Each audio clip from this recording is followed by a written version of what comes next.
Kama tuzo haitaenda kwa Abdrazaki Hamza, basi tutakuwa tunatoa tuzo kwa upendeleo. Ni maneno ya Alex Ngeleza, ambapo mchambuzi wa soka hapa Tanzania Alex Ngeleza ameweza kumwagia mawa yake Abdrazaki Hamza ambaye ni beki wakati wa klabu ya Simba Sport Club. Kwa mjibu wa Alex Ngeleza, anasema msimu huu Abdrazaki Hamza ndiye beki bora wakati kwa mtazamo wangu, na kama tuzo haitaenda kwake basi iende kwa Jobu kidogo nitaridhika. But kama wote wawili watakosa tuzo ya beki bora, basi tutakuwa tunatoa tuzo kwa upendeleo. Aliweza kuzungumza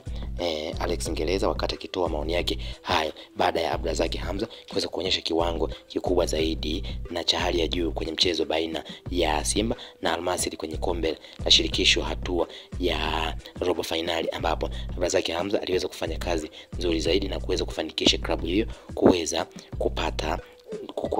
kufuzu kwenda hatua nusu finali. Kwa mjibu wa Alex Ngeleza, aliweza kumwagia mawa yake hayo na kutaka kwamba wale waandaaji wa tuzo basi waweze kumpa beki bora tuzo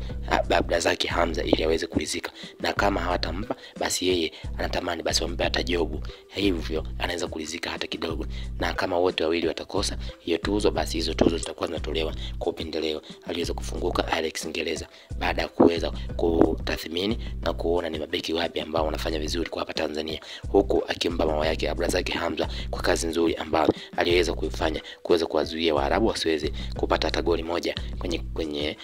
kwenye mchezo huo ambao uliokutanisha kwenye uwanja wa Benjamin Mkapa, kwa kudai kwamba yeye anatamani kuona Abdrazaki Hamza ndiye anachukua kama beki bora wa msimu huu kwa kuwa ameonyesha kiwango kikubwa zaidi. Abdrazaki Hamza ambaye anakipiga kunako klabu ya Simba Sport Club ameonyesha uwezo mkubwa zaidi baada ya kuweza kuonyesha kwamba ni kijana mdogo ambaye anafanya majukumu makubwa hata hivi na kumfanya mpaka watu waweze kumtolea macho na kudai kwamba ndiye beki ambaye anastahili na atakuwa ni msaada zaidi kwenye timu ya taifa la Tanzania almaarufu kama Taifa Stars.